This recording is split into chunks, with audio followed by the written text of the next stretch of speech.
Welcome, merry listeners, to the Breaking Script podcast with Lala and Nini. This is where we unwrap the enchanting world of Hallmark movies and the occasional Asian dramas. As we dive into these cinematic journeys, we're not just recapping, we're embarking on a therapeutic adventure. Think of it as our cinematic self-care session. And no, we're not just casual spectators. We're here to dissect the undercurrent messages, unravel the complexities, and even spot those not-so-magical moments of unhealthy behaviors. And through it all, we'll be infusing our own unique perspectives and life experiences along the way. Get ready to snuggle up as we explore the cheer, the charm, and the occasional cheesy wonder of these festive films. Welcome back to the Breaking Script podcast with Lala and Nini. I'm Lala, a non-French speaking French Canadian. And I'm Nini, a first-generation ABC, American-born Chinese that speaks broken Chinglish. And if you're new to the Breaking Script podcast, we are sister-in-laws on a mission to spread joy and glimmers while offering ways to open the windows of tolerance through watching Hallmark movies and The Way Home. So we have 4 unique segments that give you a guide to review, or what we like to call break script, with the healthy and unhealthy romantic and family relationships, as well as healthy and unhealthy behaviors in these movies and shows.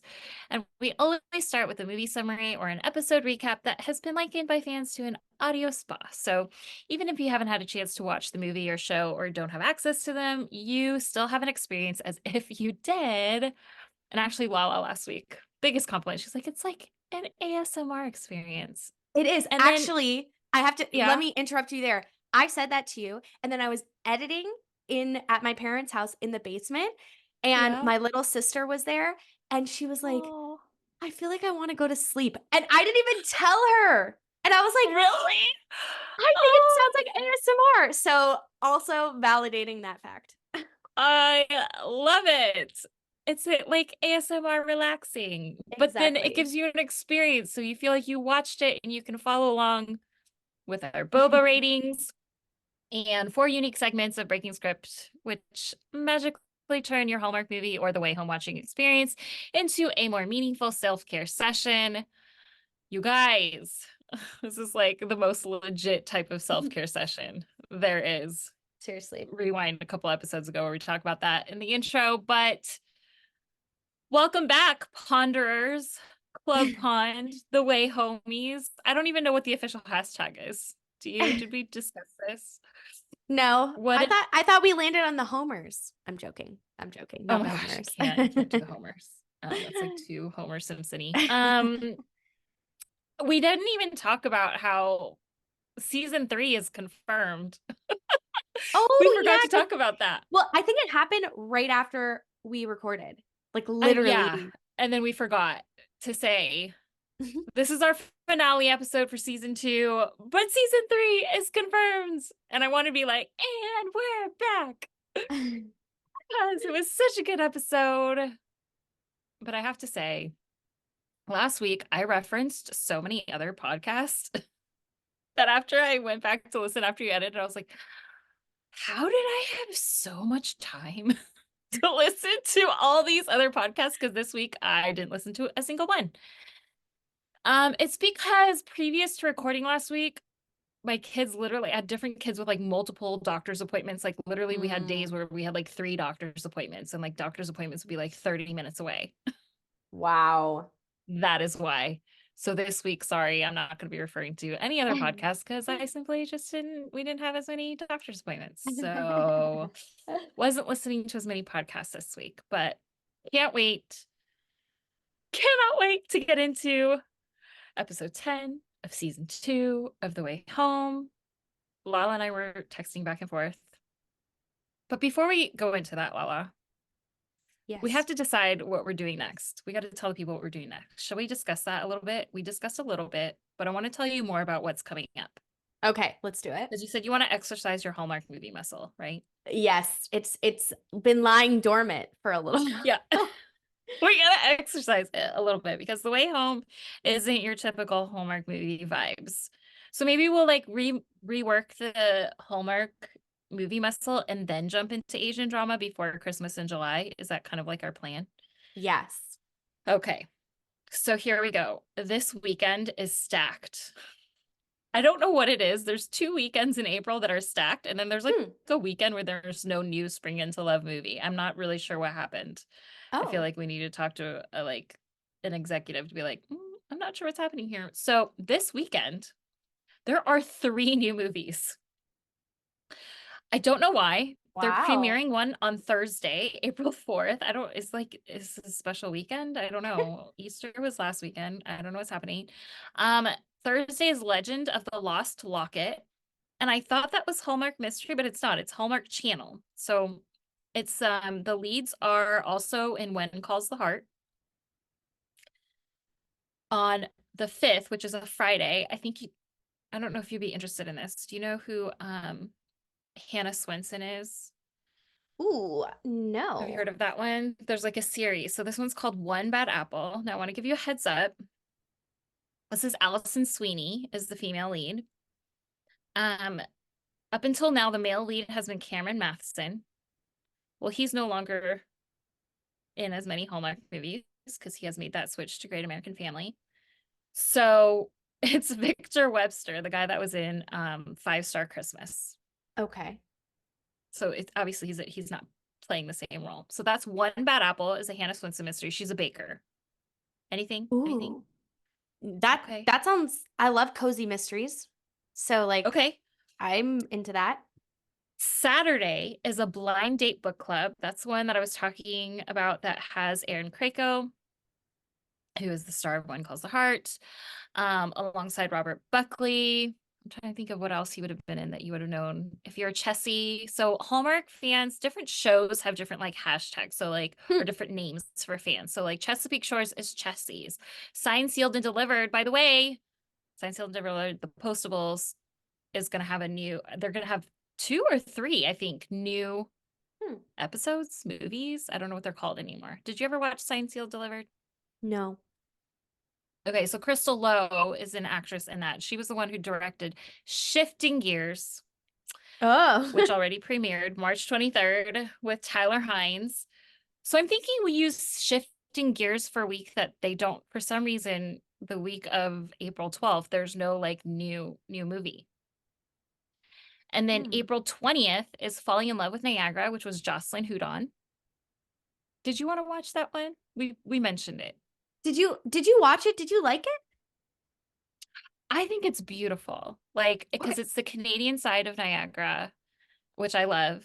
I grew up, on the New York side of Niagara. So like when I went to the Canadian side, I was like, whoa, it's a whole new world over here. Like, what's Right? happening? It's beautiful. I Um, would be down to watch it because like Niagara Falls is like I mean, it's not that far from where I live. Like we go there so much. So like maybe I'll enjoy like maybe there'll the be not nostalgia, but like the yeah. connection. Yes, we've talked about this. We've realized that if we have like a childhood or familial like Yes, nostalgic connection. connection to something in the movie, it like there's Hallmark magic. Like it makes you Exactly. not think about the dead ends or the oi with the poodles already. Okay, so this weekend we just talked about it's either gonna be One Bad Apple or Blind Date Book Club. The following weekend is gonna be Shifting Gears, then Falling in Love in Niagara. Okay, the last weekend, I don't know why they're doing this. There's 2. So Friday night is the Hallmark Mystery premiere and Saturday night is the Hallmark Channel premiere. The Hallmark Mystery premiere is Curious Caterer, which we haven't done those yet. That's Nikki DeLoach and Andrew Walker, who I love as when they start together. It's called Foiled Okay. Plans. I believe it's the 4th in the Curious Caterer series. Is Curious I don't know how I Cater feel is it a about it. mystery? Yes. Well, So I we're love a we're mystery. So okay, so we probably will be doing the mysteries. I have to say though, I don't know what this one is about, but Branching Out comes out on April 27th. It's with Sarah Drew, who I absolutely love. She's the one who played a blind character in her last one called Guiding Emily. But I think this is his first, or I could be wrong because I'm sort of still a Hallmark-ish newbie. Mhm. Um, Juan Pablo de Pache, I don't know if I said it correctly, but he played Fernando in Fuller House, is going to be the male lead. Oh. He's hilarious. I don't know. I have such anticipation. I hope it'll be a rom-com, like hilarious. Anyways, that's what's coming up, guys. So we kind of loosely penciled in what our schedule is going to be following the way home. I'm a little nervous. Lala's excited for the Hallmark mysteries, but I don't know if it's going to live up to your mystery expectations. I do, I just love a cozy mystery though. What So, does that mean? What does a cozy mystery mean? well, okay, non-cozy is like Law and Order, Oh, got it. right? Yes. And then cozy is, I guess, what you would say the Hannah Swenson or Aurora Teagarden, that would be considered a cozy mystery. So it's like That makes sense. not too scary, still has like a lightheartedness to it, but something ominous is going to happen, but never too Totally. ominous. Totally. Yeah. Like, I wouldn't say The Way Home is super cozy. It's like an in-between, right? Exactly. I wouldn't Like, you still have categorize The to, Way Home as cozy mystery. because after the finale Sunday night, Nana, my daughter, could not move. So she had to, thank God it wasn't Golden Girls afterwards. She watched Love, Chocolate, and Romance, which I hadn't actually watched before. It was with Lacey Chabert. Like, she had to just sit there and watch it. Like, she couldn't go to bed after the finale, and I let her. I'm with her It because was I intense. literally was like jumping on the couch screaming in my husband's face like he's like been loosely following it, and then so he has an idea but he like can't make some of the connections, so like I Yeah. was trying to like tell him and like I was literally like screaming. Wait, was he not caught up with all the episodes? Was it because of Well, his he traveling? that and when he watches it, like he'll work, like he'll do other Oh, yeah. things, like he's not always, Yeah, sometimes he sits down and is like watching it, but sometimes he will be working at the same time. So I think that makes sense. he's just not as quick to make the connections. Plus he never watched season 1. So like a lot of what happened Oh, this yeah. last episode was wrapping You up some needed. of those questions. Yeah, exactly. Yeah. Well, can't wait. Let's just dive into it. Enjoy this audio recap of Season 2, Episode 10 of The Way Home. In this episode, Del, Kat, Alice, and Elliot each receive answers about their past and present, while hope for the future brings new questions. This is an absolutely poetic finale for The Way Home, and it's titled Bring Me to Life. How appropriate that it premiered on Resurrection Sunday. Here we go. In 1814, Kat runs on the beach to Thomas, who is awaiting Cyrus and his men. Kat tells Thomas that British soldiers are going to kill him, but Thomas tells Kat that he made a trade for his life with Cyrus, so it's not British soldiers, but Cyrus that is going to kill him because he gave his life to save Jacob. He apologizes for shooting Kat at the pond because he was actually aiming at Cyrus, who was alone in the woods. So Kat says it's all her fault, but Thomas tells her he's thankful she appeared in his life. As Cyrus and his men come, Thomas pleads for Kat to leave and asks to still carry that part of her heart in his. He gives her some of his coins to remember him by, and they passionately, emphasis on passionately, kiss. Kat runs off back to the pond as she hears a gunshot fired. In present day at the Herald, Kat has flashbacks to her time spent with Thomas, like full-on PTSD flashbacks. She sees the pistol on the Herald's shelf, the one that Cyrus shot Thomas with, and she hurriedly puts it in a box. At the Point Cafe, as Alice works, Noah LeBlanc approaches and notes that he feels like Monica doesn't want him there anymore. Alice tells him they don't really know each other, and Noah says he was scared that if they did, she wouldn't like him. Don't worry, we don't find out why. Alice tells him it would have been nice to have a say. As Noah leaves, Casey Goodwin arrives to say hi, and Alice notes that they'll be seeing more of each other now that their dad bought the land. Alice asks Casey to promise that their family will take good care of the land. Then Casey quickly and awkwardly says they have to go as Elliot enters. Alice tells him that things at home are a mess. He says they can talk about it after her shift, but she says no, she needs to talk now. So they do. On the Landry farm, Sam approaches Del as she brushes Stormy, and Sam mentions wanting to get a new horse, but Del is short with him. Sam wants to move past the silent treatment he's getting from her, and Del tells Sam that she signed the papers for the Goodwins for the land. She says she thinks she's happy, and Sam says that he is happy, that she is happy. Aw. Back at the point, Alice explains to Elliot how she's seen that her existence was the reason Kat and Del stopped speaking for 17 years. Elliot tells Alice that she won't have to wait too long to find out the details. That's when Alice decides to jump. So in 2008, Alice enters young Elliot's home. He tells her that he's just finished teacher school and he's leaving Port Haven. Elliot says he hasn't spoken to Kat since the Langermore event, and that Del went back home to North Carolina for a few weeks. Kat comes to Elliot's front door to talk, and Alice hides as Elliot makes himself and Kat some tea. In present day, Elliot and Kat have tea on his couch. Kat explains how Thomas was executed by Cyrus. She reveals the coins that Thomas gave her to remember him by, which Elliot is enamored with. Back in 2008, young Kat tells young Elliot that she was embarrassed after Langermore, but she wants to fix things with him and with Del now. Elliot shares that Del is out of town, and when he asks about baby Alice, Kat shares a baby picture of 5-month-old Alice. Kat tells him that she doesn't feel like she does anything right. Her career has flatlined and she feels trapped. Elliot tells Kat that she's going to be an amazing mother, and she will raise an amazing daughter who will be her best friend. As Kat leaves, she asks Elliot to give Del a picture of Alice along with a letter and an open plane ticket to Minneapolis. Elliot says he won't be there to give it to her, so Kat asks Victor, Elliot's dad, who suddenly appears. Once Kat leaves, Victor throws the envelope on the hallway desk, lamenting how insulting it is for Landry to ask an Augustine for a favor again. He sees Elliot's packed car and wonders if Elliot was going to leave without telling him. He tells Elliot there's no escaping this place because it's in his blood. You'll see, he says. As Alice leaves, she whispers goodbye to Elliot. And she says, see you soon. In present day, at the Landry house, Kat enters as Del packs up pottery. Del admits she's having second thoughts about selling the land. I mean, how could she not? And Kat tells her she will regret it. Kat suggests a loan, but Del says she isn't going down that road again. At adult Elliot's house, Alice enters and gives him a huge hug, thanking him for what he said to Kat in 2008 about being a good mother and sending her back to baby Alice.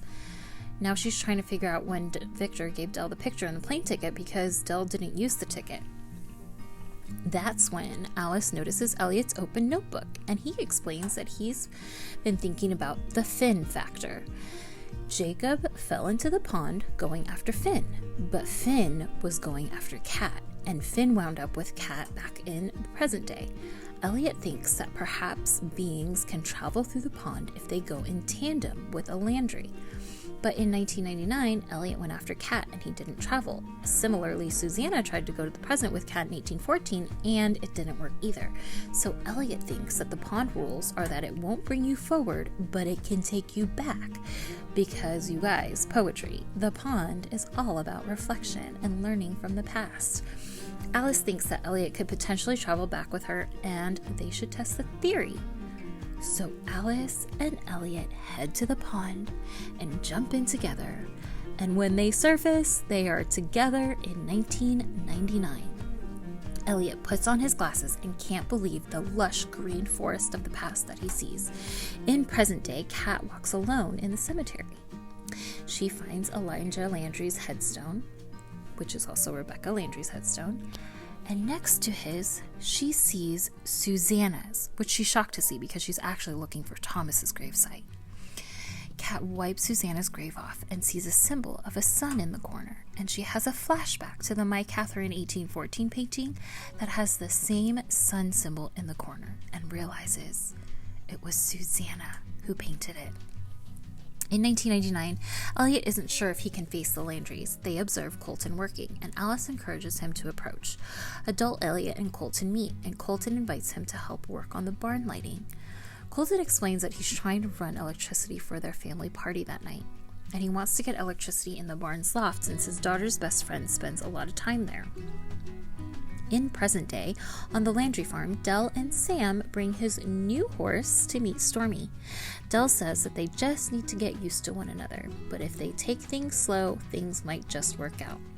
That's when she apologizes for her behavior when Sam offered her the check, and Sam knows he should have approached that more slowly. In 1999, Colton tells adult Elliot about having kids as they work together. Colton mentions to adult Elliot how his daughter's best friend's name is Elliot, and he has had a rough home life. Colton wanted the barn to feel specifically like home for Elliot, and he wants to cherish all the time he has with the kids before they head off to college. Elliot almost warns Colton about the future, but stops short of revealing anything. In present day, Kat observes the My Catherine 1814 painting. She sees the letters on the book in the painting and has a flashback to Susanna saying how she writes backwards. That's when she realizes backwards the letters in the painting are R, L, and E, L for Rebecca Landry and Elijah Landry. Kat also recalls talking about the fireplace with Elijah and Susanna, and Elijah mentioned that the stones were always coming loose. So Kat runs to the fireplace in the Landry house where she sees a stone with the same 4 letters on it. She pulls it loose, and inside she finds a book called The Founding of Port Haven, written by Susanna, wrapped in the fabric of Susanna's dress. Susanna left a note as well that reads, "To my Catherine, Elijah said we needed a beginning, a fairy tale to believe in. Here's Port Haven's. Tell our story in your time as I couldn't tell it in mine. Yours forever, Susanna." And inside the book is the page that Jacob had ripped out of the 1814 almanac. In 1919, the Landrys and young Elliot light sparklers and fireworks as adult Elliot and Alice watch. Young Elliot thanks Colton for the light he installed, and Colton tells him how a guy in town helped him do it, not realizing that he's referring to adult Elliot. Colton tells young Elliot he'll always have a space here. They both hear something. Then as adult Elliot steps on and leaves, so he and Alice depart. As they do, another shrouded person appears to be watching adult Elliot and Alice watching 1999 Elliot and Colton. Dun dun dun. Love it, love it, love it. In present day, at Elliot's house, he tells Alice that their trip was incredible. He has a flashback to Victor putting the envelope for Dell down on their side table, so he begins to search the drawer. Stuffed way in the back is the envelope with Dell's ticket, Kat's letter, and Alice's baby picture. Alice tells Elliot that this is why the pond kept sending her back, and she can make things right now. At the Landrys, Dell tells Sam on the phone that she'd love to have him over for family dinner. Dell hangs up and imagines Colton. She tells him that she's afraid of this next step and isn't sure if she's ready to let him go. Colton tells her she can remember, love, and miss him, and he's always going to be with her, and her heart is big enough for the past, present, and future. Downstairs in the kitchen, Kat and Dell enter. At the table, Alice hands Dell Kat's envelope with the ticket, letter, and baby picture. Kat realizes then that Dell never got it, and Alice reminds her that she gave it to Victor to give to Dell, but Victor withheld it. Kat tells Dell that she missed her and wanted her to meet Alice, and Dell couldn't believe that Kat had wanted to see her after everything she said. Dell says she knew about Alice and she should have come, and she wanted to reach out so many times, but she stopped herself because she didn't think she deserved Kat. She wanted to give Kat a chance to start her life over without Dell. But Dell tells her if she had gotten that ticket, she would have been there in a heartbeat. And they hug, and it's such a precious moment. Kat and Dell ride Stormy and Sam's new horse together out on the Landryland. Dell tells Kat that they've let unsaid words take up too much space, and they both agree they won't anymore.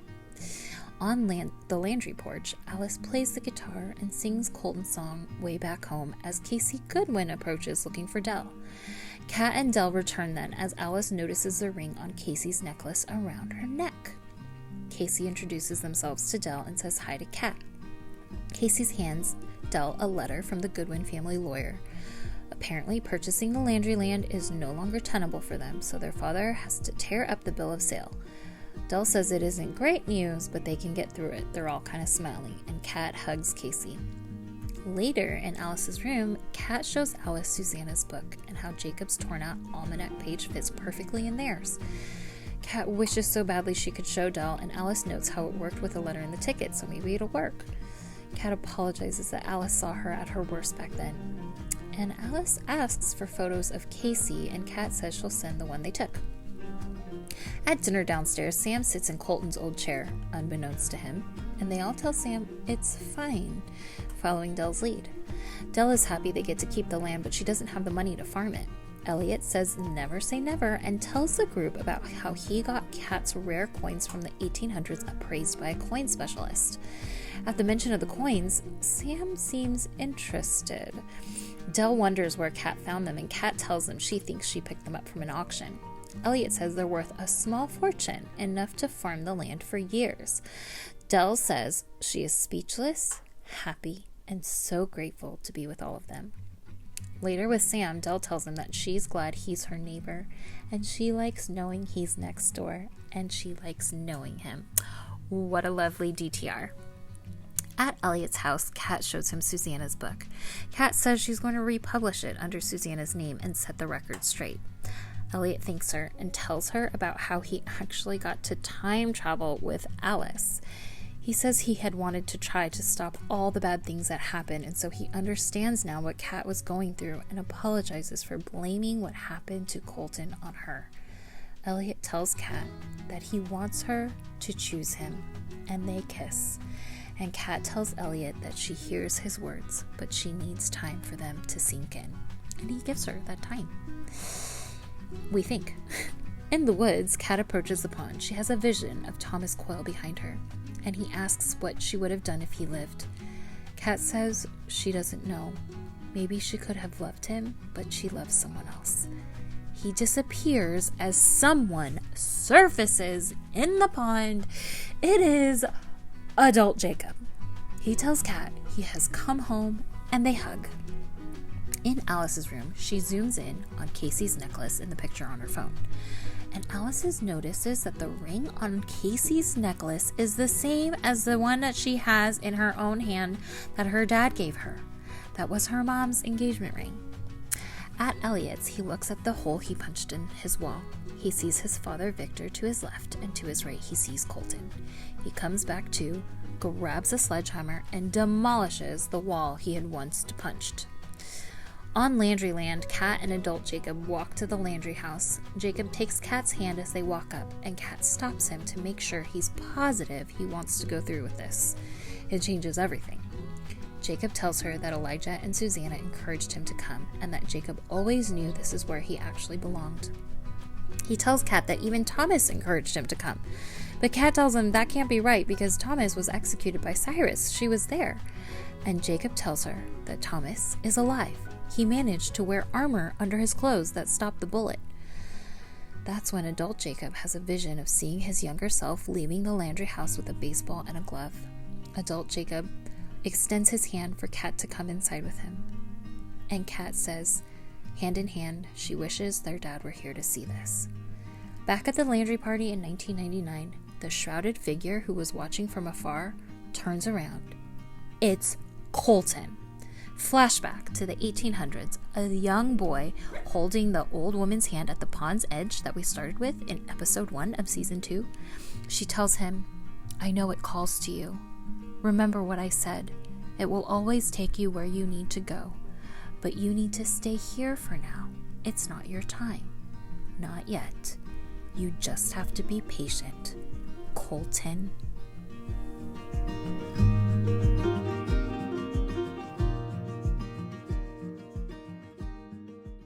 And now is a part of our episode where we give this last episode, episode 10 of The Way Home, a rating out of 10 Bobas. Nini, what did you give this episode? I can't believe that we're here. It's a 9 out of 9 out of 10 for me. 9 out of 9. Sorry. 9.9 out of 10 for me. I was like, when did we introduce a new rating system? I'm so discombobulated. 9.9 out of 10. Okay, I have so much to say, but what's yours? I was gonna say 10 out of 10, but I like your 9.9 because I think we need that 0.1% or 0.01 or whatever 0.1% just to leave, just for the fact that not every question was answered, and then they obviously left us on a cliffhanger. Which, I mean, how could they not? How could they not set up season 3? But it was phenomenal. I think for me, if you would have asked me Sunday night immediately after the episode, it was a 10 out of 10. It's a 9.9 out of 10 because I actually do have something to say in Dead Ends. Like, it was like as you thought about it more. But Oh. when it comes to Hallmark Boba ratings, it has to do with the fact that like there is a Hallmark magic. There is a formula to these movies post like Hallmark post 2013. There's a different formula because if you watched movies that were older, it's very similar vibes to like Asian dramas where there's this angsty, emotional, like it doesn't give you the warm fuzzies. Even though it's like romantic and it's too much, it's more drama. Like Hallmark Magic is when it's like it's so clever, it's done so well, it gives me the warm fuzzies that I'm gonna ignore the dead ends or the oi with the poodles because I know that they're there. I feel like this episode did that. So let's just dive into it because we have so much to cover today. Our first segment of Breaking Script is called Home Sweet Home, where we talk about glimmers and what we love, where we break down the romantic and family relationships. You want to kick us off, Lala? What were your biggest glimmers here? Well, this episode kept me on the edge of my seat the entire time. The entire time. There was not a moment where I was just like sitting back and relaxed. Like I was consuming everything they were giving. Like I was loving it. Even though it was only an hour, it felt like this was like a 2-hour episode. That's how how much that would happen and how well it was done. Like usually I actually looked at I can look at the channels, my guide ahead of time because I thought, oh, maybe it's an extended episode because I felt like there's so much to wrap up. So part of me was like, oh, there must be extending this. So when I checked and I was like, oh, it's still just an hour, I was a little disappointed because I was like, how are they going to do it? And let me tell you, they did it. They did it.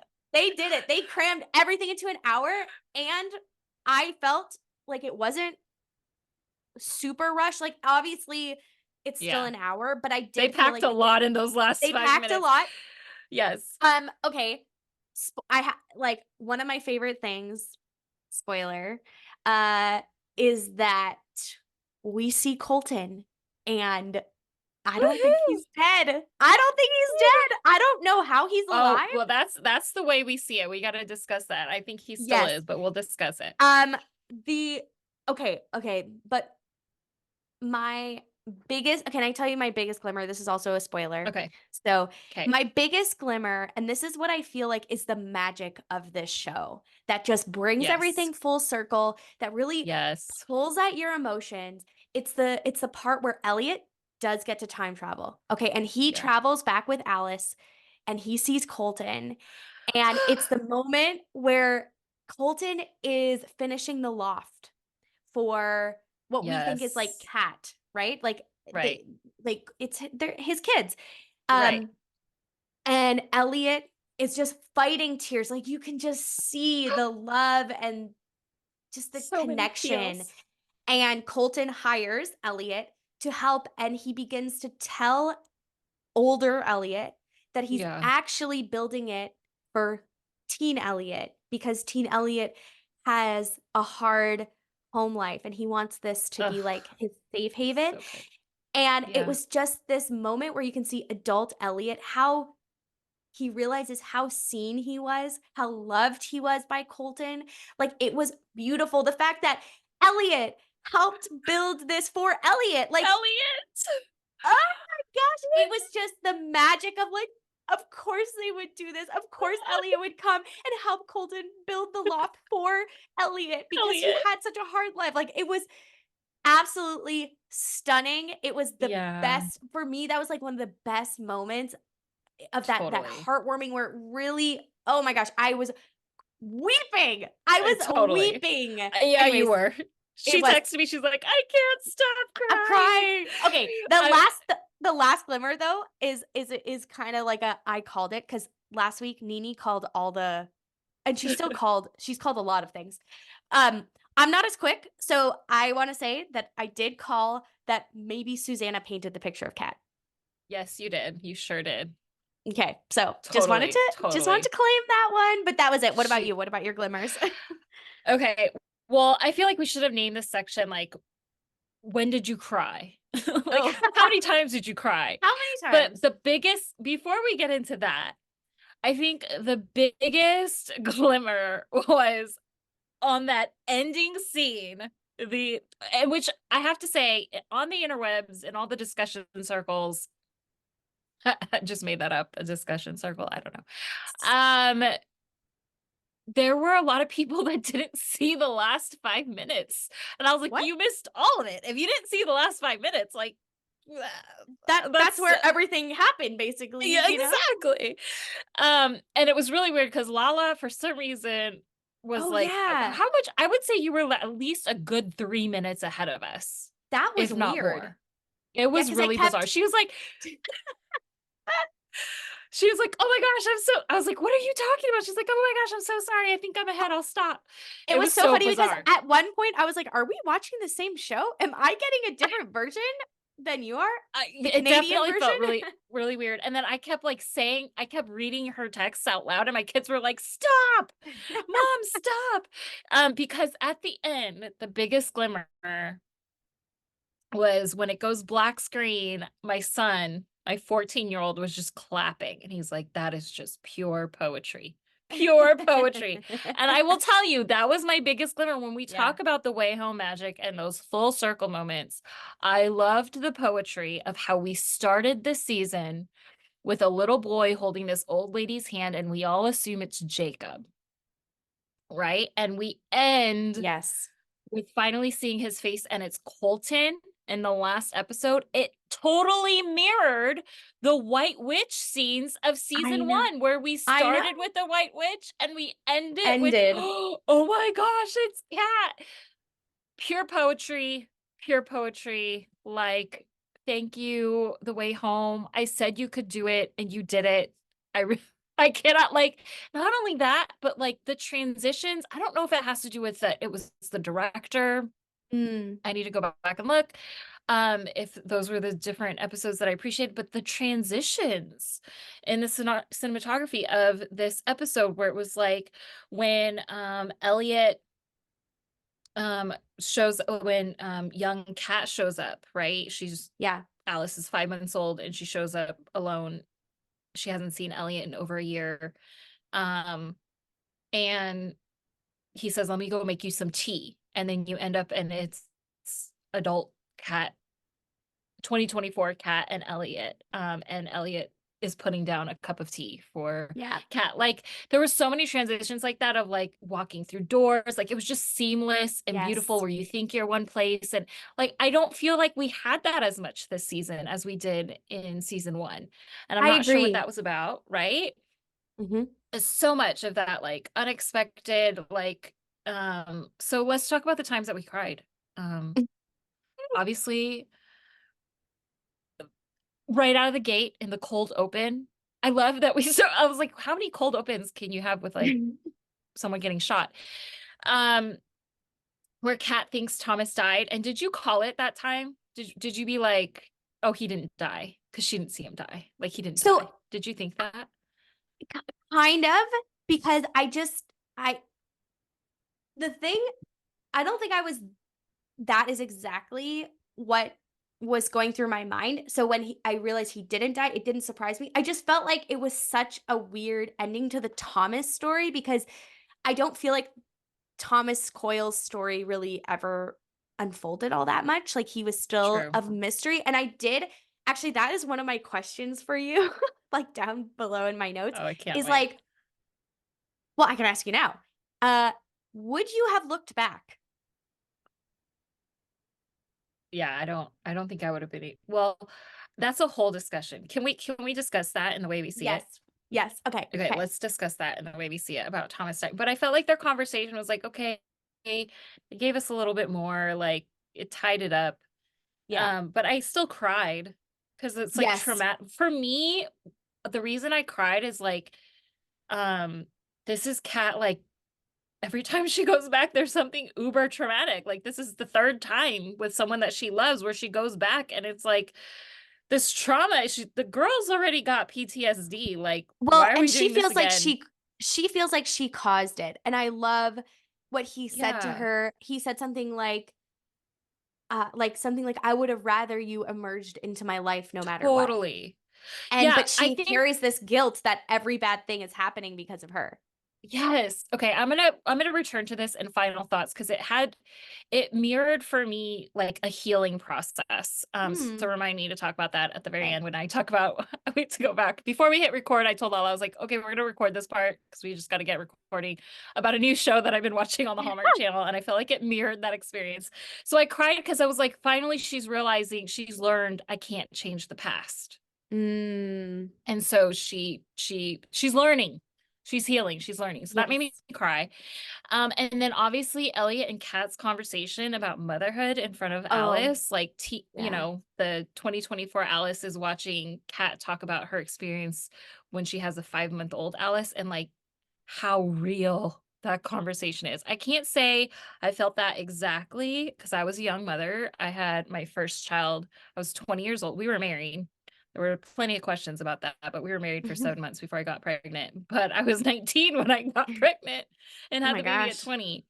And so I relate. I Yeah. so related. So I was like, "Ah," so many tears and just how beautiful that conversation was, It how that was.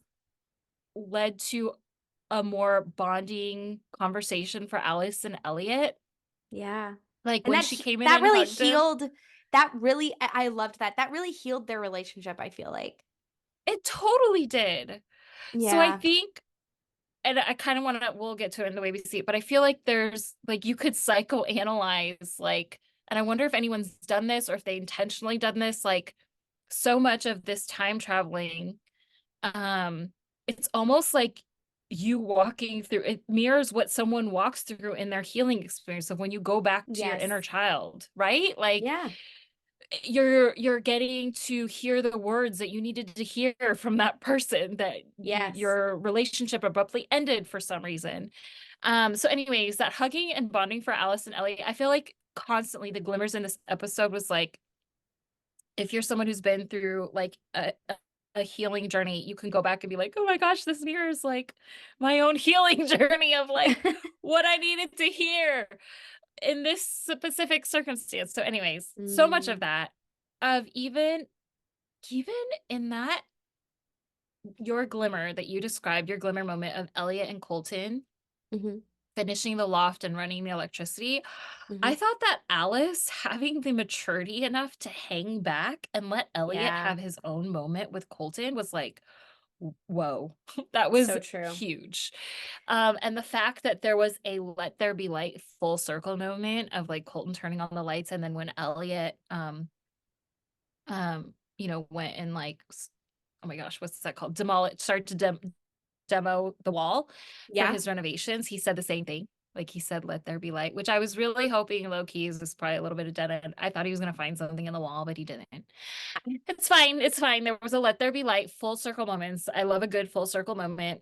Mm, Um, and I just thought it was so beautiful because this is Home Sweet Home, where we also talk about like the healthy parts of relationships.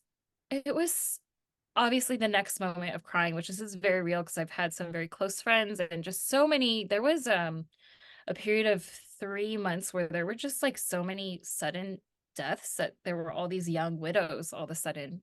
And so mm. I have very dear friends who are young widows Oh. and watching their process, like I'm getting teary-eyed already, just even talking about it. Mm, Of watching a widow learn how to move on and watching mm. Dell let Sam in, like that's such a very real process. And like having a family dinner and letting him sit in Colton's chair for family dinner was Yeah. like, whew, I know. how many times is that? How many times have I cried already? Like, and I don't usually cry in shows. So I was like, what is happening? Yeah. And actually, I'll be honest, I was so numb the first time watching it with my kids. It just been an exhausting. There had been a lot of grief in the week. Mm, My daughter and I were saying like we were tearing up, and it was so weird to see your daughter be a mini me of you. We were both like we're tearing up, but not like full on weeping. Lala was texting that she mm. was weeping, but we were both Weeping. like holding our heart, like Aw. and getting teary eyed. I was like, oh, this is so weird. It's like a mirror of yourself. But when I rewatched it myself without commercials, and I definitely like wept through all these moments.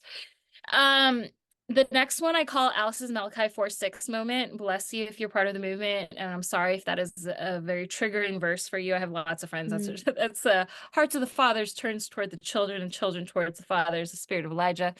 That moment when Alice gives that letter to Dell, and Kat realizes like, oh my gosh, my mom never got those open plane tickets. Okay, Oh, Lala, how many times in your life have you ever had like conflict, like whether it's family or friendships, where it's like there's this one misunderstanding, like, and people talk in circles and just can't get it cleared up, like there's no yes. closure, like that you wish that you could have that moment where Alice gives this letter and it fixes everything, but So that doesn't true. happen in real life. I know. It doesn't. I wish it did, but I was really happy because I didn't understand still why they didn't talk for 17 years. Like, Yeah. so it was so, I don't know. I was really happy we had that moment. Yes, it was so cathartic. It Yeah. brought closure that we needed. So it was the substance that we needed to that storyline. Because just even what Dell said, like, I would have been there in a moment. Like, I know. it was just this unique, even as a viewer, we needed to hear that because there's this side of like Dell that you think is very cold. Like, how could you Totally. leave your daughter for 17 years? But the rejection that she felt as a mother, I don't know. It was beautiful. Like, everything about this episode was so beautiful and bringing you together. So much, like so much, like in the Alice and Kat moment where they're reflecting on when Alice got to watch the conversation between a new mom, Kat, and Elliot. And Kat says, "You saw me at my worst." And Alice's response was, "Made me appreciate you more." I was like, that was a wreck. And the fact that when Kat and Dell had their moment after hugging and that cathartic moment we just described, and they said, we've let unsaid words take up too much space, and they're on Mm. horseback for that one. Oh, Like, oh, just, and it there's was another beautiful. horse. I just, again, poetry, glimmers, gives you all the feels, the healing that you needed. The fact that even Elliot says, I had my 5 more minutes, which, if you're not familiar, Hallmark has, I think there's at least 3 movies of like 5 more minutes, where it's like someone passed and you wanted 5 more minutes with them. Like, that's what The Way Home gives us, is Yes. they gave the 5 more minutes that you needed. It gives you the cathartic words that need to be said that were never said, ties up the loose ends of the misunderstandings. Anyways, do we have anything else? Oh, the brother and sister holding hands at the end. I mean, come on. I know. Katniss lives on for another season, which that's a little bit, both of those are a little bit in my dead ends, but Mm. it gave me enough glimmers that I have, it's in my glimmers and dead ends. That's the way home magic, guys. Yes, it is. That is the way home magic. So So true. anyway, I think I'm done. Are you done with Okay. Home Sweet Home? Yes. All right. Surprising Detours, which I feel like the entire episode was surprising. It's just detours. a giant surprise. It's just a giant, this is what we needed every episode to be, or I think this is what we expected every episode of season 2 to be. Yeah. Yes. Is these types of the way home magic surprises, the unexpected. But we also discuss unhealthy behaviors or coping mechanisms in this segment. Sorry. What do you got, Lala?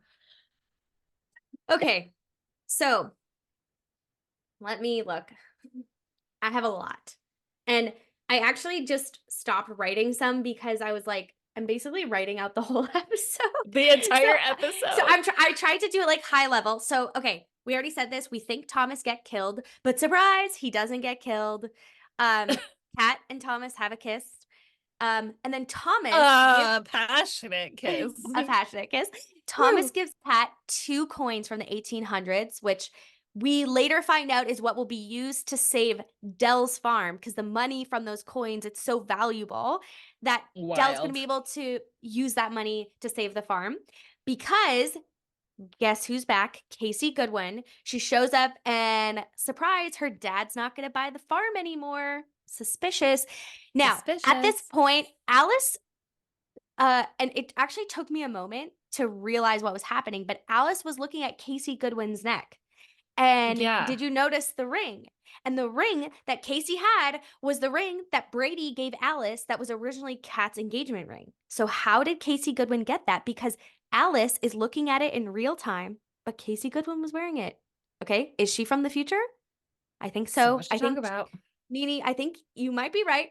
Alice comes home to see Dell and oh sorry, Kat comes home to see Dell and Elliot. She apologizes for leaving Lingermore. That's when this beautiful exchange between Elliot and Kat happen about her being a mother, and then she wants Elliot to give Dell a plane ticket and a letter to come visit her and Alice. She wants her mom back, but Elliot's leaving, so Victor says he will do it, and Victor never does, and that is why Kat and Dell never spoke for 17 years. Mystery solved. Crazy. Then um Elliot has what's called the Finn factor. So he's like, why can this dog time travel, but Susanna can't? Yes. So he figures out, or his theory is that people from the past, so you can't travel to the future, but you can travel to the past, and you have to travel with a Landry.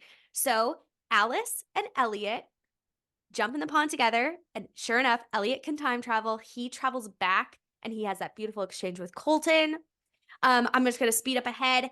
Surprise! Jacob comes out of the water and he's home. Jacob decides to time travel, and we find out Thomas Coyle is not dead. What else do we have here? Anything else you Those are want the to jump biggest in that I'm ones. missing? Yeah. No, I just feel like we need to back up a minute and let's talk about the Finn factor and about Mm. how so now it's confirmed, which it's still not like out of the question that others can time travel, but it's confirmed that it's a Landry that can time Yes, travel. And I was right you were. about how like Finn was able to time travel because he was with You Jacob. were right. You called that. So you can time travel backwards, but not forwards if you're with a Forwards. Landry. Okay. So Yeah. like there's so much to discuss in the way we see it. But it gave me so much glimmers that the pawn that when he was describing the Finn factor that I was gonna say Evan Elliot was talking about how like the pawn is about reflection, and that's totally I love how they do this, like Mhm. because apparently the next season there's articles that talk about season 3. They're really gonna lean into Alice in Wonderland, which Mm. is huge for me. I think they're gonna go so much more with that. But let's just talk about I feel like in Surprising Detours, even though we discuss a lot more about the unhealthy behaviors, I feel like what happened in this episode was what we saw as unhealthy behaviors finally had some sort of like resolution. So, like, for instance, Elliot's lack of empathy for Alice and Kat. Mhm.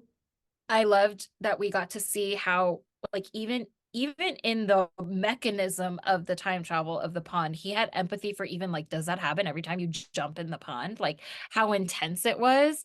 Like, even just that Mm. alone, even more so like where he finally had that conversation with Kat, like, oh, I get it now. Like why you couldn't like he was tempted to tell Colton, like to warn him to do something to try to Mm. change because that trauma is there. Like you can't help it. You love the person. You want to try to Right. stop their pain. Like, of course, you want to Exactly. stop their pain, you want to stop your pain.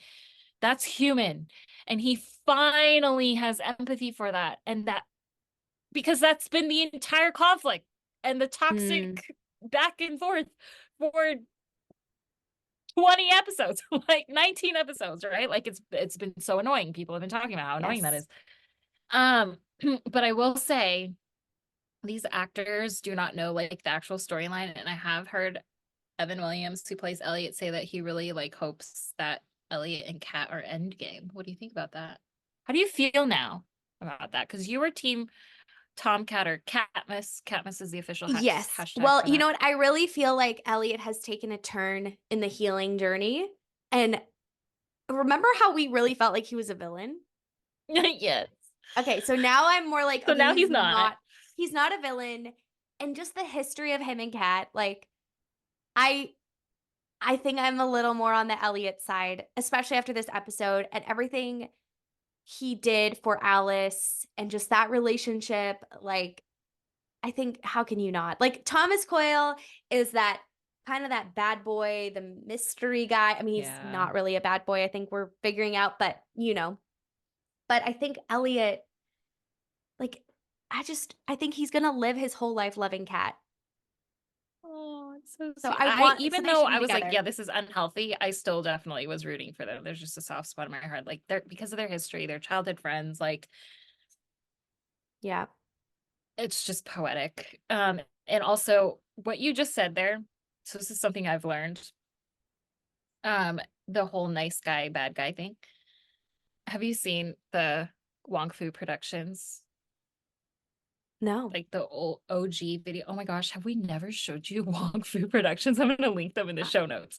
So before YouTube was a thing, before there were YouTubers, there were Asian YouTubers, Asian video content creators, and the first one's called Yellow Fever. We've talked about this. I don't know that I've ever linked it in the show notes. Have we not talked Okay. about this?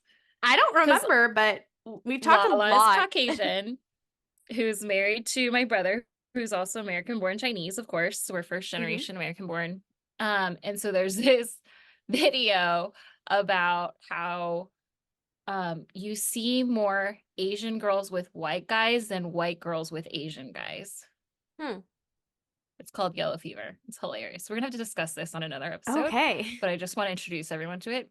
Well, their next one that got popular that they made after Yellow Fever is called Nice Guy, about how nice guys never get the girl. They even have like nice guy shirts because a lot of times girls go for like the bad boy. It's And not why worth do we it. do that? It's because of what's portrayed in these movies and shows. So Like I think about true. that. Like for Gilmore Girls, I was Team Jess all the way. And he's got Mm, that bad boy vice. So when we start talking about Asian dramas, it's totally a thing. Like the female lead often goes for the guy that's like playing hard to get, and like yeah. the nice guy's like her best friend, but he's always been there for her and loves her and really is the one she should go for, but instead she goes for the abusive one. Like, Yeah. why do we do this? Anyways, that's Why? just to me, that's Thomas, is it not? It is. You're right. He's the 100%. bad boy, literally. Anyways, um, what else do we need to talk about here? Um, there was something else. Anyway, did you have anything else here? No. Because I think, oh, no, we do, before we go into dead ends. Um, so did you watch the Love is Blind reunion? Yes, I did. Did you? Okay, you know that part where, yeah, I totally did. Like the day it came out or the weekend it came out. When Lauren Mm-hmm. and when he Zach, is that Lauren, his name? no, who's the other girl? Oh, that girl. Oh, I can't remember. Oh, I don't Oh remember my her gosh, name. I In the can see pink her dress. face. Yes, yes, yes. Anyways, when they're like yelling at each other, like literally cat fight over Zoom, like, no, you're the Yes. pick me girl. No, you're the pick me girl. Okay, even though I'm still rooting for Kat and Elliot as Endgame, way to go, hashtag team Elliot. When he says, I want you to choose me, didn't I text you that? I was like, oh my gosh, Elliot's a pick me girl. Yes, you did literally say that. Because I was feeling that a couple weeks ago. But anyways, we've already talked about that. I just had to mention that. I think, and how do you feel about Sam and Dell at this point? I feel like we have to discuss this. About Sam and Dell, they're growing on me. I think he's being really respectful and gentle, and I think she's trying to move on, but we know Colton is alive, so I don't know. I feel mixed Oh, we have to talk emotions. about it in the way we see it then, because then we can't discuss it fully. So Mhm. are you rooting for Sam and Dell? Well, you don't know because of Colton. To be honest with you, like, I feel very indifferent to their relationship. Like, I think at this point in this where we are in the series, I could take it or leave it.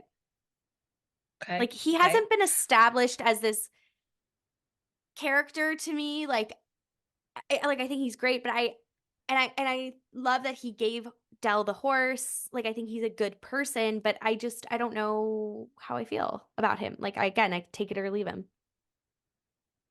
Interesting. Interesting. Okay. So I Why? feel What do like you because think? this is the last episode. So I feel like we have to discuss more in the way we see it.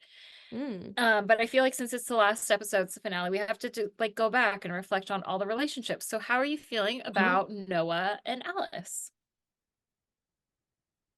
Well, see, I think a lot of how I feel now is based on what I predict is going to happen. Oh, so we have to talk about it in the way we see it. Yeah, Maybe we because just yeah. mhm. Because they don't waste any scenes. Like, what was the point of him showing up in the finale, right? Well, that's what I am wondering. And let me ask you, do we ever Okay. hear Noah's last name? Or is he just LeBlanc Noah? Oh, Noah LeBlanc. Right, duh. Okay. and his grandfather. I feel like his grandfather had a different last name, so I'm a little confused. But yeah, I don't know. I don't know. I think he's cool. Like again, he wasn't in last episode, so I kind of forgot about him. So when he showed up, I was kind of like, "Oh yeah." Yeah. I feel indifferent towards him. Like I felt Yeah. more of a spark and invested, and I know you're going to hate this, but in teen Nick and Alice's relationship than Nini's face right now. Yeah. I'm just saying I was more I invested know. in what was happening and like following along than I am with Noah. Yeah. Well, I feel like Noah and Casey are both gonna have more Hmm. development Okay. in season 3. We'll talk about that. I mean, we're chomping at the bit to get to the way we see it. That's probably where the bulk of content is here, but we do have to make a quick visit at Dead Ends, which for typical Hallmark is what we call the aigu oi with the poodles already. A lot of times it's plot holes and continuity issues for Hallmark movies. And what we didn't like, there isn't usually a whole lot of that in the way home. Right. But I will say this. My Dead Ends is tied up with a little bit of glimmers of like it has Hallmark magic. So even though I have Dead Ends here, I didn't care because it was a 9.9 out of 10 for me. You picked it Right. out of the ballpark. I told you I believed in you that you could fix everything in the finale, and I believe that you did. Yes. And so what I will have to say though is I remember having this moment where I was like, okay, a lot has happened, but with still a lot of unanswered questions. And Right. there's literally 5 minutes left in the episode. And I was like, how in the world are you going to wrap this up in the Yeah. last 5 minutes? Because I'm nervous because you haven't done that well. And I'm wondering, was this strategy in which you like disappointed me? So you lowered my standards for the last few episodes Oh, and then this one knocked it out of the ballpark. So that's a little has bit to of dead be. ends because I feel like once we get to Asian dramas, and I don't know if Taiwanese dramas have changed, I have realized that I watched a lot of Asian dramas when I was nursing a baby or pumping, where Mm, this will age me. When I was pumping, they didn't have the hands-free pumps quite yet. Like they were new and they weren't fantastic quite yet. So I still mm, had to like sit in one place. I couldn't like do things while I was right. pumping. So I had to sit down and read subtitles. But because I haven't had that to make me sit down, Mm, I realize when I watch shows, I listen to them more than I watch them. Like I like to interesting. be able to multitask and do something else. I So to have agree. to sit Yes. down and just read subtitles, I don't have as much Patience for. capacity. Mm, I haven't had as much patience or capacity, which probably could be a lesson that I need to learn. But anyway, when we get into Asian dramas, I mentioned this before, I felt like The Way Home had a Taiwanese drama story arc cadence. Like hmm I feel like Korean dramas are usually less episodes and they tie things up. Like the cadence is a good pace of story development and wrapping up the story. Taiwanese dramas drag on. They're really, really slow for a while. It could be like 100 episodes. I'm not exaggerating. Um, at least 40. And you're like, oh my gosh, the conflict and the storyline has been this one main thing. And in the last 2 episodes, they introduced completely new storylines and they have to like hurry and wrap things up in the last 5 minutes. And you're like, you have like whiplash. Right.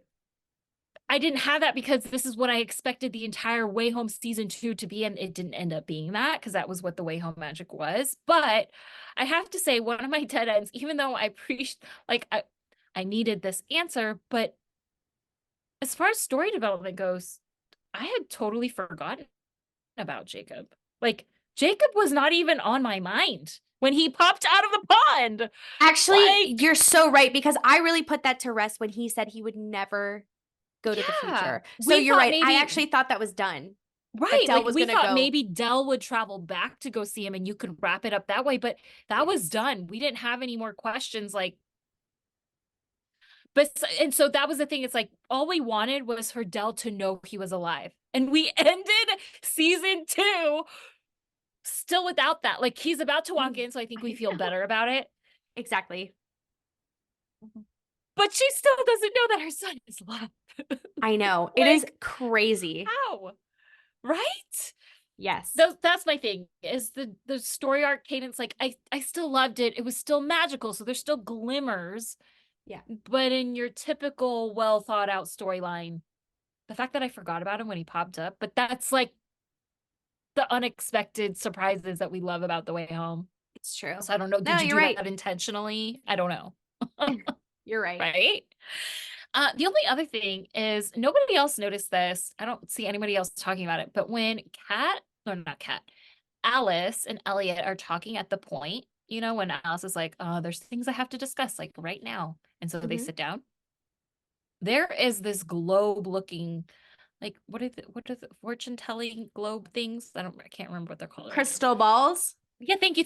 Yes, it's not a crystal ball, but there's this globe-looking thing in front of Elliot. Why is nobody talking about it? Like, what is that? And why isn't that the light on the tables? Oh my gosh, is it just a light? Yeah, I saw. The lights are globes? Yeah, I think they got them from IKEA, if I'm being honest with you. Oh my gosh, that's hilarious. I Well, think they're apparently from I'm not IKEA. familiar with that light from IKEA. I love IKEA. We just went there yesterday. Shall we move on? Yes. Our final segment is The Way We See It, where typically in Hallmark movie breaking script is, we call it Happily Ever After, where we talk about what we think happens after the movie, after the show. But for The Way We See It is theories and observations, because everyone's observations are different, which change our theories. So kick us off. I know you've got a lot here too. I actually, funny enough, like, I think I was just so shocked with everything that I don't know why. My biggest prediction is that, so if the Finn factor is correct, Yes. okay, my question, I don't know if this belongs in predictions, but like, what about Colton? So we have that scene where he's holding that lady's hand and she's saying, like, you can't play at the pond. But then the Finn factor is that you can't travel to the future if you're from the past, but you can travel to the past if you're from the future. So does that mean little Colton fell in maybe the pond like Jacob? Right. That's so the multiple theories. Like, I texted Lala after I could not sleep that night. Like, it just was constant theories going through my head. Yeah, I think it could be a number of things. I think it could be a different Colton. That Colton had a family name. I don't think it has to be the same Colton. Whoa. Right? But it was, but I also think that it could be a Colton that time traveled, just how Jacob did. What about then adult Colton? Like, what? Okay, so what is your prediction then about him? Because that's the one thing that I cannot figure out. Like, what do I think? Is he dead? Is he alive? Like, what happened when did he actually not pass away when he had the car accident? Like, why is he around? Yeah. Like, what? I cannot, like, I think he's time traveling backwards. So I think he's still dead. I think we're seeing him in a time where he was still alive. I think that was the time that he time traveled And remember, he came back and he told Dell, and I'm leaning towards this because I low key have Dan from Deck the Hallmark in my head. But you can't travel to the future. You can only travel to the past. Right. So that was the past for him. This is too much for my brain to compute. I wish you could see her face. Her wheels are really turning. That's I see not in what the you future for mean. him. That's in the past. I think he's traveling to the past still. He's still alive and he's traveling to the past. It's just not that far in the past. But he's really Kind dead. of how like when Alice traveled to when she sent that letter. So now when you think about that, you don't necessarily, when you travel back, you're not necessarily traveling back in chronological order. So that's where we're learning that with Alice. But my theory is that every time Colton has encountered Kat or Colton, he knows who they are. He knows that I they're agree. time I traveling. think he knows that they're time travelers. And that's why he always says those things to like affirm them and basically, even though they're strangers, let them know that he loves them. Yes. I think so. And yeah. I think there must be some kind of pond rule or reason why he's not letting on that he knows that they're time travelers. Or here's another one. That the Finn, what is it? The Finn factor. The Finn factor. Yeah. Like that it's not exactly what Elliot thinks. That this is his first draft. I agree. I think that they can travel to the future because the rule of the pond is it will always take you where you need to go. So maybe they just haven't needed to go to the future. See, I'm not sure about that because so many time travel people have like, you have to have like time travel rules, and remember, pond rules and time travel rules are separate.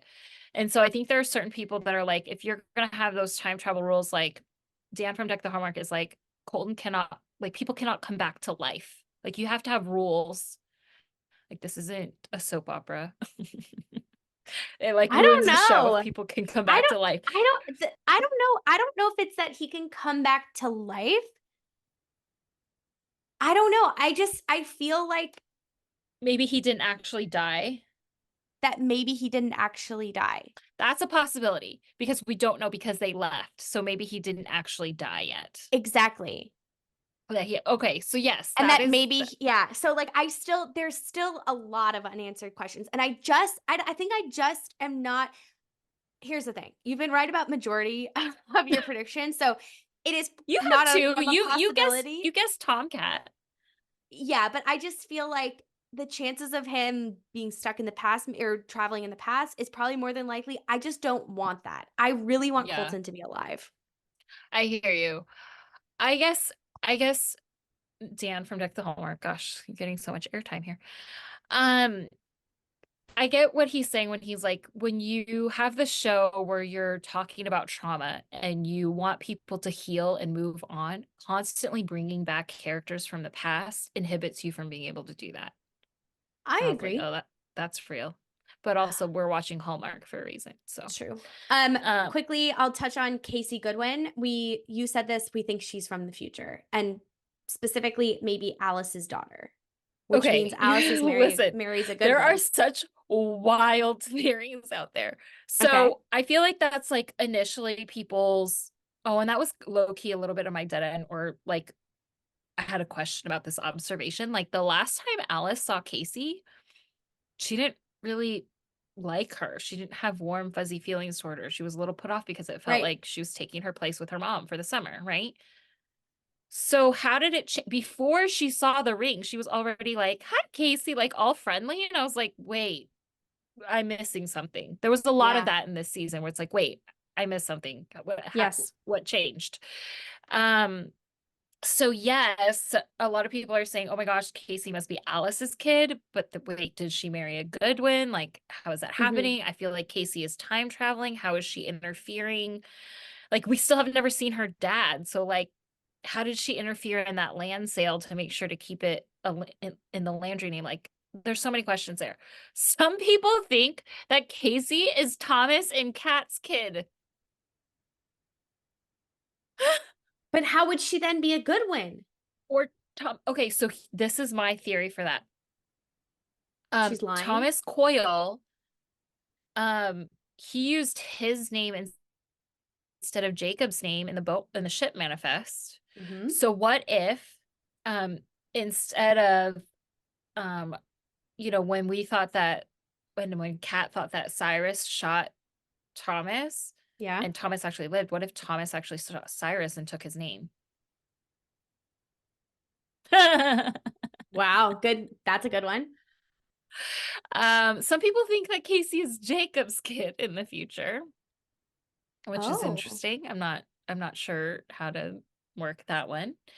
There's just so many. Or some people actually think that it could be Kat and Elliot's kid, but that doesn't make any sense because then she wouldn't be a good one. But also she's time traveling, so who's to say she didn't make that up? I was gonna say maybe she's doing that as a way to like disguise herself. Yeah, and to change right? She's trying to change Yeah. the timeline. Who knows? Who knows? Who knows? Also, I have a question though. Okay. When Victor is talking to Elliot, the day that Elliot's leaving and Kat asks Mm-hmm. for the favor, and Victor says, oh, Landry asking and Augustine for favors again. So obviously there's a lot we don't know there. Like, when has that ever happened? I was wondering if Victor is to Colton as Elliot is to Alice and Kat in time traveling. Like, was Colton time traveling and Victor knew? That's an interesting one. And did Victor and Elliot ever have that conversation about time traveling? My gut is no. My thinking is just like maybe Victor does a lot for Dell once Colton dies. And like he just has this, like, he's like the perpetual martyr. Like he just feels like they were wronged. They should have been at a higher society level based on the fact that they were a founding family. Interesting. You think Victor helped Dell? I don't think he helped her. I think it's just like Oh, he's helped around. oh, Like just kind of like very interesting.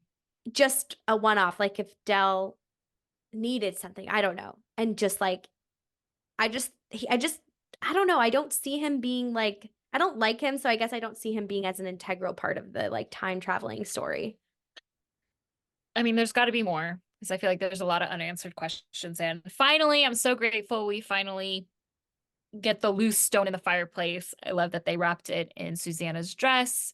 Yes. But I'm curious, Mm-hmm. so the original founding of Port Haven book, that was whoever guessed that it was a pen name, Samuel Augustine, that Susanna was actually the one that wrote it. Kudos to you. They picked that up in like episode 1, I feel like. But how did history like, so the way that Susanna said it was that the history is written by the winners, who is Cyrus Goodwin. So was she forced to write history or change it to be Cyrus Goodwin's version? Like, does that make sense? Like, I need that storyline to be completed. Like, so how is Susanna's version different, and how is it going to change the one that's in her name? I'm really looking forward to that. I loved how poetic it was that Kat was actually looking for Thomas's grave when she found Susanna's grave. Mm-hmm. But yeah, we kind of low-key discussed this already. Do you think that Thomas is dead? No. Like, so I think Thomas can time travel. oh. I've said that Do you think since the episode where Kat thinks she sees him at the Founders Day festival. Oh, yes, that's right. So you still think he can time travel, but not necessarily with the Landry. That's just my theory. My theory is that there are exceptions to the Finn factor. And that it's not fully I mean, we know this in general. Your first draft of anything is always the first draft. Like there's going to be exceptions, there's going to be different rules, and I think they're going to figure that out in season 3. Because, like, here's the thing. Can Dell travel? She's technically a Landry, but she's not a Landry by blood. So what does that mean? Can she time travel? I don't think she can. Can she not? I think they're playing it off that she can only time travel if she's with a Landry by blood, not by marriage. Interesting. There's so many things. People were taking apart like meanings of names. Like I never thought about the Goodwin estate being named Lingermore is linger more. So like people lingering in the pond in the time traveling. Interesting. There's so much, and like what role does we still don't know. Like, okay, the painting was painted by Susanna, which I low-key feel like they were painting, like letting the audience possibly think, leading some of the audience to think that Susanna and Kat is like a story of unrequited love.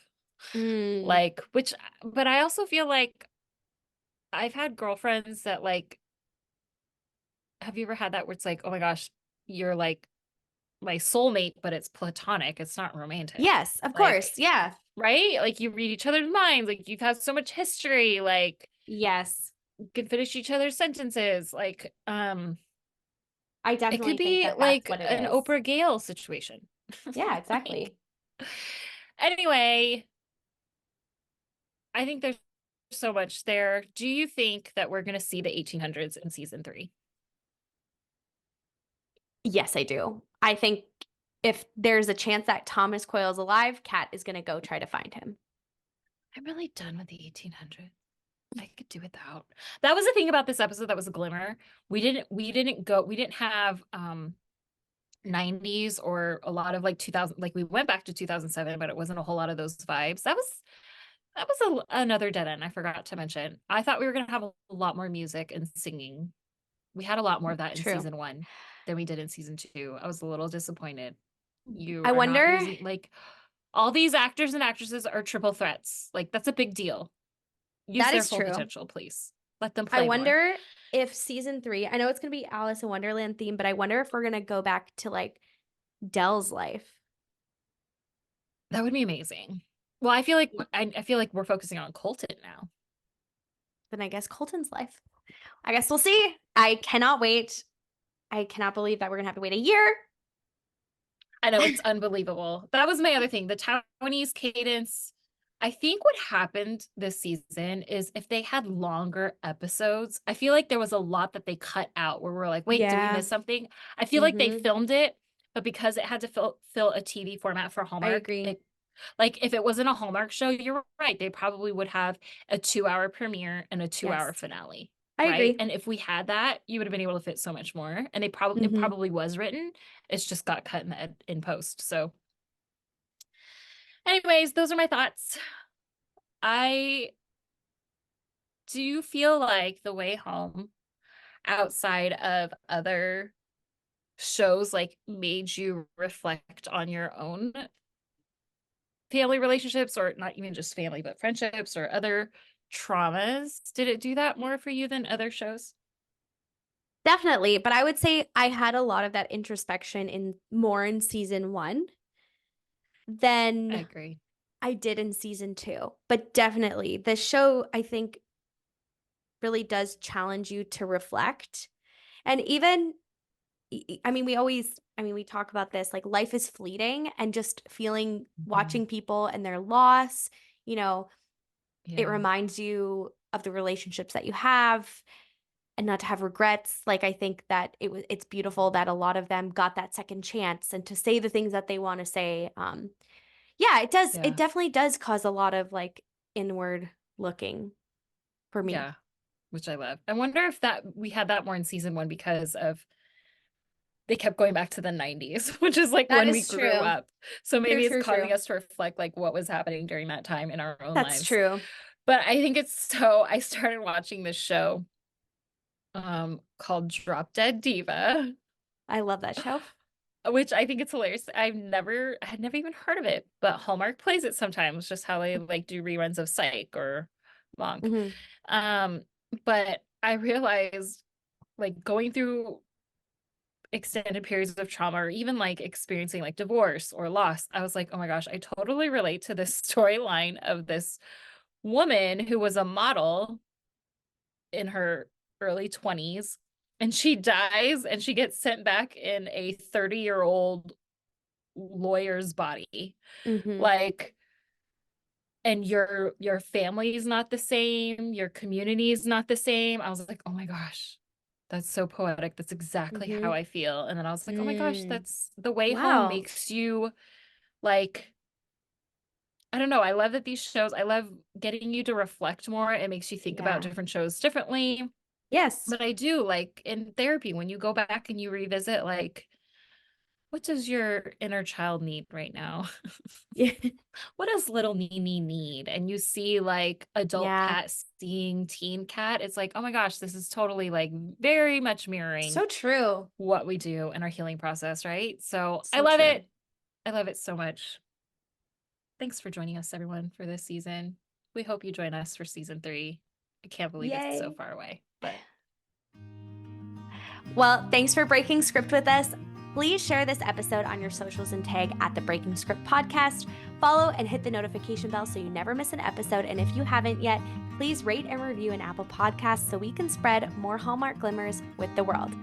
We'll see you next time. Bye. Ciao.